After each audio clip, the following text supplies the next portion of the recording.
Hey guys, what's up? Welcome to another video. My name's AA, and this is your talking points video for the Chelsea versus Sheffield United game, which ended 2-2. Obviously, I made a review yesterday. If you haven't seen it, go check it out. It is my latest video on the channel before this.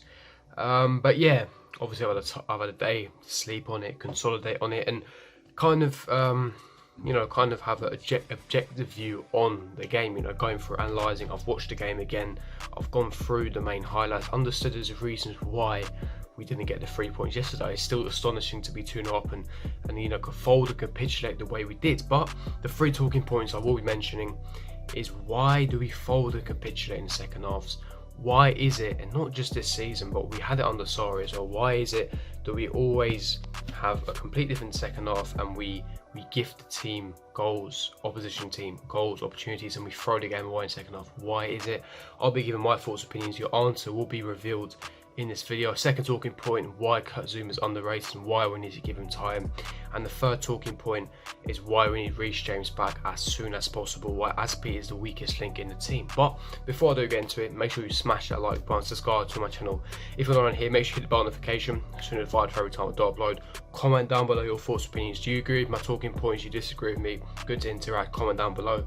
And finally, last thing as well, a new channel, Chelsea channel, Full-Time Blues, has formed. They've just formed as well, and yeah, make sure you go over there and subscribe. Link in the description.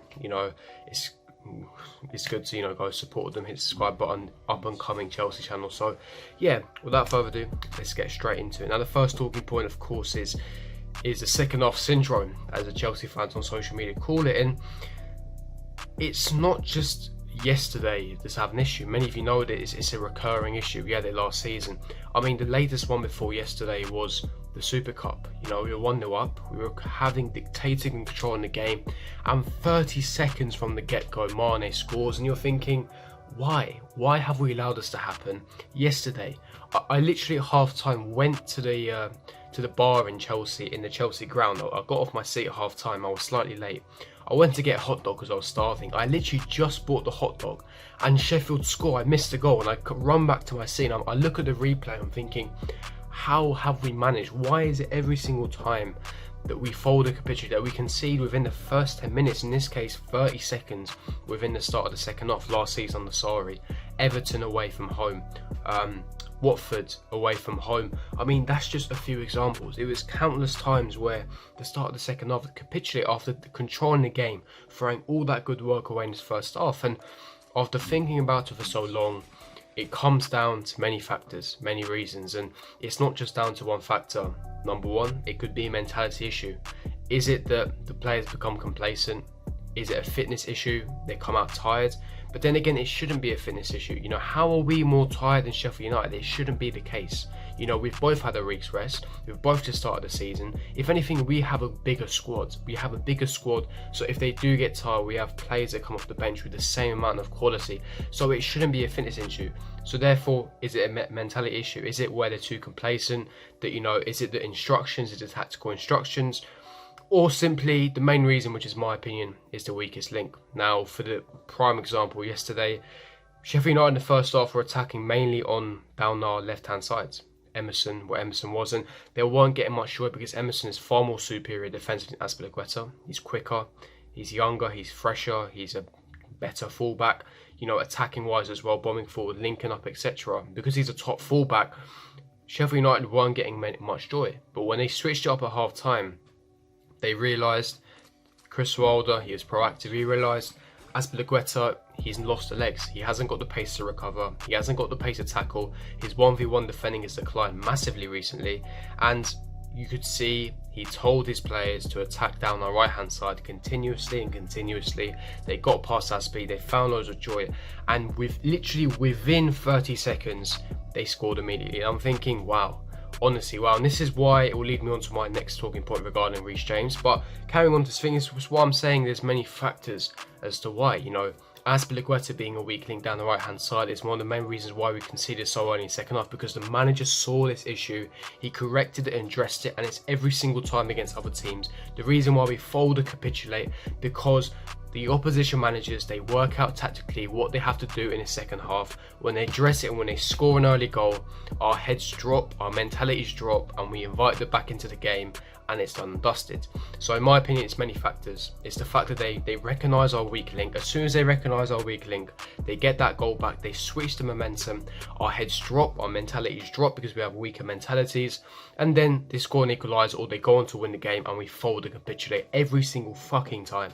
And I think, like I said, those are the two main reasons. Another reason could be fitness as well, but that's in my opinion the two reasons why we seem to always have terrible second halves. That's just my personal opinion. Now, getting into second talking point, I want to talk about Azpilicueta. Now, leading on to, I've already touched upon him in the first talking point, but the second talking point is regarding why we are desperate for Reece James to come back as soon as possible. And like I said, Chris Wilder, he saw the frailties from Azpilicueta's side. He realised that he's lost that pace, he can't recover, he looks fragile, and when he was left on a 1v1 situation, you know, he was left dusted. He got ran every time, he got overrun, he got bodied, he got out muscled, you know, he got ran past, he hasn't got the pace to keep up, and it's quite sad comparing him to prime Azpilicueta. Prime Azpilicueta, no attacker or winger would be able to beat Azpilicueta 1 versus 1, and now it's the case where he's so vulnerable. I'm getting Ivanovic vibes, 15-16 Ivanovic vibes, I'm completely getting that, and for me, that was definitely in my opinion, his last time he'll be starting for Chelsea in a Premier League game. Now that Reece James will be returning after the international break, and in my opinion, we need him as soon as possible, because I'm telling you right now, and obviously hindsight is a beautiful thing, but if Reece James was starting for us at right back yesterday, there is no way in hell we would have lost that game. I'm sorry, because Reece James, he's as good defensively as Emerson. He's even better offensively, he's more physical, he's faster, he's stronger, his link-up play is on point, and he's at right back that has world-class potential. He's one of our top talents from the academy, and I think that now is about time that he has to dispossess Azpi as our starting right back. That right back spot is such a weak link, it's the biggest weak link we have in this team currently, and Reece James will immediately fix that weak link. It's a weak link where every single team, they've realised they attack down that side and we're vulnerable, there's loads of frailties, and we concede immediately. And I think that because Azpilicueta down that side is a weak link, we need to get Reece James back into the team as soon as possible. Now, obviously, getting into my third talking point, talk about Kurt Zouma. Now, obviously, I thought that Kurt Zouma had a fantastic game yesterday. He was superb. Obviously, a lot of people on social media disagreed with me. They said that Zouma was pretty average. If anything, he was poor. However, I think tactically he was on point. You know, we all know Zuma's a slow learner. However, Zouma, for me, was superb. He's one of the best aerial centre-backs in the league. He wins pretty much every single aerial duel, interceptions, tackles, ensuring that, you know, Sheffield United players didn't get much space. He matched them physically as well. Physicality, he was on point. His ball playing centre-back as well. It's a myth that he can't play out for the back because it's false. He done it for Everton left centre-back, and the way he was pinging those balls, left, right, centre, his short passes, etc. He was fantastic. Even when he was under pressure, he dealt with the pressure with his physicality. He was fantastic. He was unfortunate with the own goal because it came off his shin. But we have to give Zouma time. You know, ever since the United game, he's been fantastic. Obviously, with the overlapping centre-backs that Chris Wilder had tactically with Sheffield United, they allowed to basically overrun us in midfield because they had a 3-5-2. I mentioned this in my preview. They made the midfield very compact, so they overrun us immediately. They had a lot of space in the half space in between lines, but Zouma and Tomori with their positioning, they can't nullify that threat, and they had to basically force Sheffield United to use their wing-backs to create the width, and that's where they got all the joy, because Azpilicueta was the weakest link in the team. Now, like I said, Zuma's positioning was on point, and I think that Tomori's positioning was questionable when it came to Zuma's own goal. He couldn't really do anything, because even if Zouma left it, Sheffield United, the other striker, would have had a tap in either way. So I think Zouma had a fantastic game. His ball playing abilities, aerial duels, interceptions, normal duels, etc., passing up for the back was also superb in my opinion. He's completely underrated, and he needs to get more respect on his name, 100%, and he has got that world-class potential, he has got that ability, and he will prove it throughout the season, I guarantee it, mark my words.